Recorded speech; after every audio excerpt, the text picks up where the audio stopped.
ہر مرحلے پر تمہارا اپنا دل تمہیں بتائے گا کہ صحیح راستہ کون سا ہے، غلط کون سا۔ تمہارا دل بتائے گا کہ یہ غلط ہے یہ صحیح۔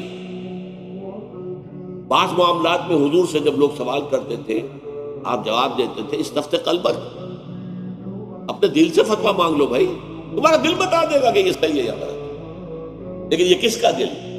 اس کے اندر تقویٰ ہے، اس کے اندر صحیح ایمان، حقیقی ایمان ہے، اس کا دل خود فرقان بن جاتا ہے، کسوٹی بن جاتا ہے، یجعل لکم فرقان۔